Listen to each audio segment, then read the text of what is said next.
నా సామిరంగా సంక్రాంతి బరిలో రిలీజ్ అవుతుందన్న టాక్ ఎప్పటి నుంచో వినిపిస్తున్నా డేట్ మాత్రం ఇంతవరకు లాక్ కాలేదు. మరి ఈ సినిమా అప్డేట్ ఏంటి? సంక్రాంతికి రిలీజ్ అవ్వడం పక్కానా?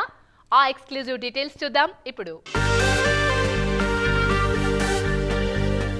సంక్రాంతి బరిలో నిలిచే సినిమాలన్నీ చాలా రోజుల కిందటే డేట్ లాక్ చేసి పక్కా ప్రమోషన్స్ చేస్తున్నాయి. కానీ ఈ లిస్ట్లో ఒక్క నా సామిరంగా టీం మాత్రం ఇంతవరకు రిలీజ్ డేట్ విషయంలో క్లారిటీ ఇవ్వలేదు.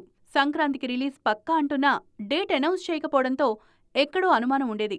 అయితే ఈ డౌట్ కు ఫుల్ స్టాప్ పెట్టేస్తోంది యూనిట్. మరికొద్ది గంటల్లో అఫీషియల్ అనౌన్స్మెంట్ రానుంది. సంక్రాంతి బరిలో కింగ్ కూడా కాలు దువ్వుతున్నారు. జనవరి 14న రిలీజ్ అంటూ కాసేపట్లోనే అనౌన్స్మెంట్ రానుంది. ఈ అప్డేట్ తో సంక్రాంతి వార్ విషయంలో మరింత క్లారిటీ వచ్చినట్లయింది.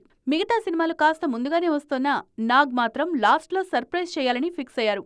ఆల్రెడీ సంక్రాంతి బరిలో వరుస హిట్స్ ఇచ్చిన రికార్డ్ కూడా నాగార్జునకు హెల్ప్ అవుతుందంటున్నారు ఇండస్ట్రీ జనాలు.